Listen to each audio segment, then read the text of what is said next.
Ja Rastafari, holy man. If you love this music, say yeah, yeah, yeah, yeah. Until the philosophy which both pastors and churches superior over common sense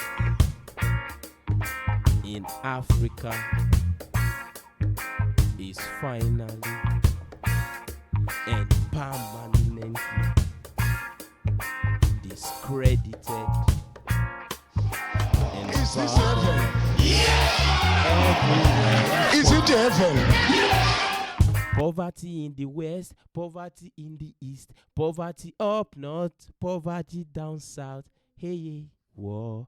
All right, now let's talk about the main topic. So, it's all about religion in Africa, religion in our beautiful continent of Africa. But for this video, I would like to specifically talk about religion in my home country, Nigeria. Now, before I fully go into the meat of this video, let me give you guys a little bit of background. I was born into a Christian family. I'm still in a Christian family. I'm still a Christian. So let me not use both. I was as regards when I was born. And I've been a practicing Christian.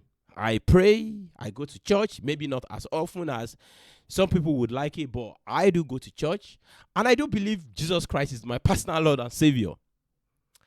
But how does that differentiate me from an average Nigerian Christian? Now, let's talk about that.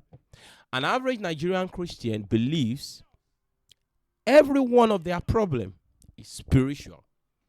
I mean, every little thing that happens in their life is spiritual. Sometimes they even say everything in the physical world is controlled by the spiritual, which I'm not totally in a doubt, but from evidence, I don't believe that is true.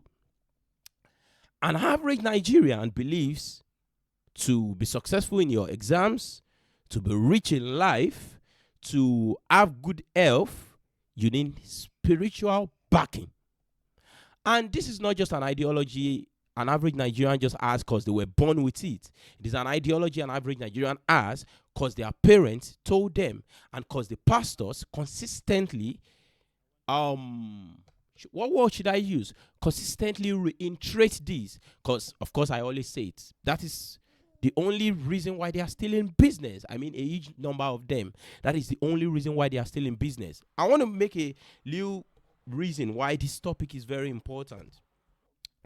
Nigerian churches are some of the richest churches in the world. You don't get them richer than that. I mean, the kind of success these churches have. Some Nigerian churches are billion-dollar churches.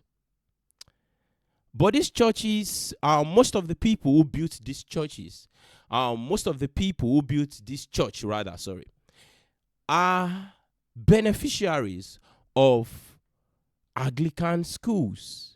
They are beneficiaries of Methodist schools, free education at some point, or even if they are not free, educations that were good enough to train another generation.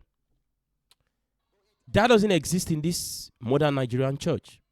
All they have is rich church, poor people. Rich church, starving people. Rich church, people who lack basic education, because of course it makes sense. They lack basic education is the reason why they believe some of these things these pastors say. Talking about common sense and how so many people, when it comes to their pastors, to their religious leader, common sense goes out of the window. Let me just give you a good example. You guys watch this video. So he was praying for them. God said, no, you will go to France.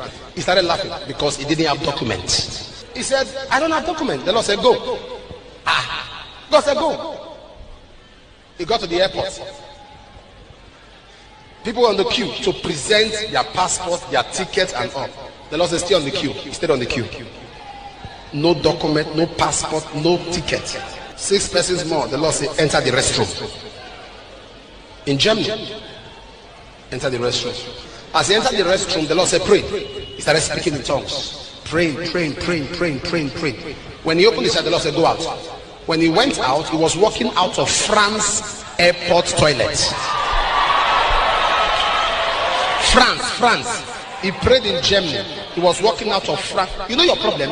What you have not experienced, it looks somehow to you. So that is a Nigerian pastor who stays on the pulpit and says that.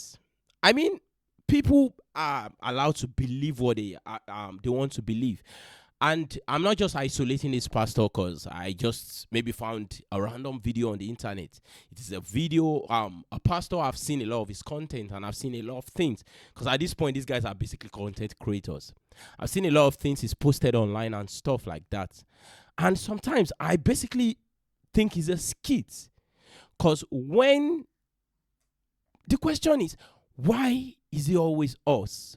Why are we the only ones who are meant to be religious but still meant to be backward? Do we ever ask ourselves this question?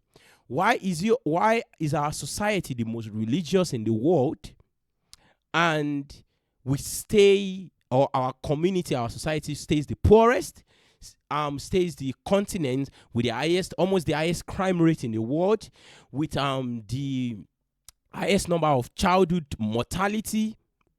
I mean, highest number of people, even adults, dying early. Have you seen the life expectancy of an average African or a Nigerian? You will be shocked. An average Nigerian who is so religious,